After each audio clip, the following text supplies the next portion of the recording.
एक बार एक जंगल में रहता था एक भेड़िया। हर समय वह इधर उधर घूमता रहता था, सबको परेशान करते हुए।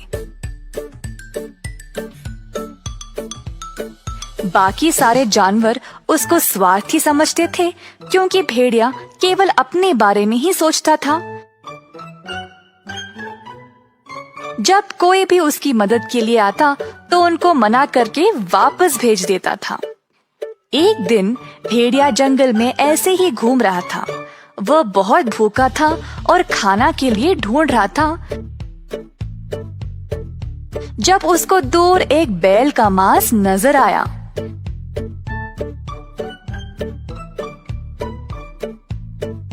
भेड़िया ने देखा कि वहां पे कोई और था या नहीं, और जल्दी जल्दी मांस को खाने लगा। अचानक से उसने सोचा, अगर किसी और ने इसको देख लिया तो वे हिस्सा मांगने आ जाएंगे। जितनी जल्दी हो सके मुझे इसको पूरा खा लेना चाहिए। तो भेड़िया अब जल्दी से ठूस ठूस के खाने लगा। अचानक से एक बड़ी सी हड्डी उसके गले में फंस गई। भेड़िया जोर से खांसने लगा, पर हड्डी निकली ही नहीं। उसने ऊपर नीचे कूदा, जमीन पे लुढ़का, पर हड्डी निकली ही नहीं। जल्दी वह थक गया और उसकी सांस फूलने लगी। नदी की ओर दौड़ते गया और पानी भी पिया, और दर्द से तड़पने लगा, क्योंकि हड्डी गले से उतर भी नहीं रही थी। भेड़िया हार मानने ही वाला था जब उसने सोचा कि वह जंगल में दूसरे जानवरों के पास मदद मांगने जाएगा। पहले वो खरगोश के पास गया। हे खरगोश मेरे दोस्त, मेरी मदद करो। मेरे गले में हड्डी फंस गई है, कृपया क्या तुम इसको निकाल सकते हो? पता नहीं भेड़िया, मुझे आज बहुत काम है। और बिना परवाह किए खरगोश वहां से चला गया। भेड़िया को खरगोश पर बहुत गुस्सा आया, परंतु जंगल में किसी भी जानवर ने भी भेड़िया की मदद नहीं की। कुछ तो हंसने भी लगे और ज्यादातर सीधा मुंह पे ही मना कर दिया, क्योंकि खुद भेड़िया ने उनकी मदद कभी नहीं की थी। भेड़िया और भी तड़पने लगा, जमीन पर गिर पड़ा और आसमान की ओर देखने लगा। उसकी आंखें धीरे धीरे बंद होने लगी।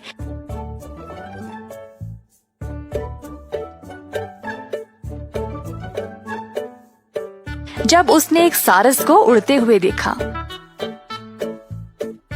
उसने सारस को पहचान लिया था और तुरंत उसको पुकारा। हे सारस, मेरे पुराने दोस्त, कृपया मुझे तुम्हारी मदद की जरूरत है। अपने इस दोस्त की मदद कर दो। सारस भेड़िया के पास आई और बोली, सबसे पहले तुम मेरे दोस्त नहीं हो, और ऐसा क्या हो गया कि तुमको मेरी मदद की जरूरत पड़ी है? मेरे गले में हड्डी फंस गई है। बहुत कोशिश की पर निकल ही नहीं रहा। मैंने सबको पूछा पर किसी ने भी मेरी मदद नहीं की। मेरी मदद करो, नहीं तो मैं मर जाऊंगा। तुम मेरे कुछ नहीं लगते हो, फिर भी मैं तुम्हारी मदद करूंगी। जी हाँ, कमाल है। चलो अब जल्दी से निकाल दो ताकि मैं अपने रास्ते निकल पड़ूं। ना ना, इतनी जल्दी नहीं। तुम्हें मुझे मेरी मदद के लिए इनाम देना पड़ेगा, नहीं तो ऐसे ही हड्डी के साथ रह सकते हो।